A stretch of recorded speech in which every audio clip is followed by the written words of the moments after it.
Ma'am, మీకు రాజేంద్ర ప్రసాద్ గారు చేస్తున్నారని తెలిసి ఒప్పుకున్నారా? ఎలా జరిగింది? రాజేంద్ర ప్రసాద్ గారు ఉన్నారంటే మాత్రమే ఒప్పుకున్నారా?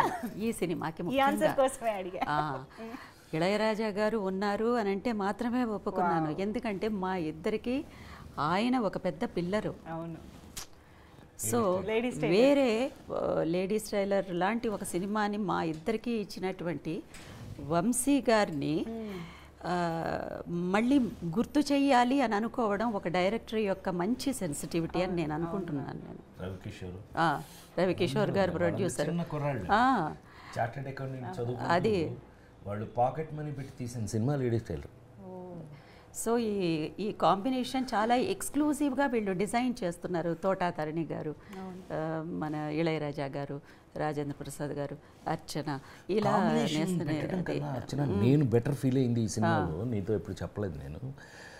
మనకి తగినటువంటి క్యారెక్టర్స్, తగినటువంటి కథ, మన ఇద్దరమే ఎందుకు ఉండాలి అనే దాని మీద వచ్చిన ఆ కథ యొక్క కంటెంట్ ఏదైతే ఉందో అమ్మాయి, మీరు సినిమా చూస్తే మీరు కూడా అలాగే అంటారు, అమ్మ కరెక్ట్ అండి, మీ ఇద్దరి మీద ఎక్కడి నుంచి ఎక్కడికి తీసుకున్నారండి అనేది.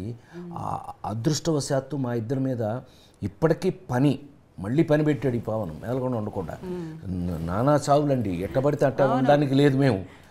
మరి సైకిల్ మీద ఫోటో చూశారు కదా, సైకిల్ మేము ఇద్దరం, ఈవిడ లంగా, ఈవిడ లంగా, నేను బెల్ బాటం ప్యాంటు, ఏడు బెల్ బాటం, ఏడు అప్పట్లో బెల్ బాటాలు వేసి నిజంగానే ఒక మీకు అరే ఆ రోజు అరే అప్పుడు అలా ఉన్నారా అనిపించే అంత గమ్మత్తుగా స్క్రిప్టు వచ్చింది.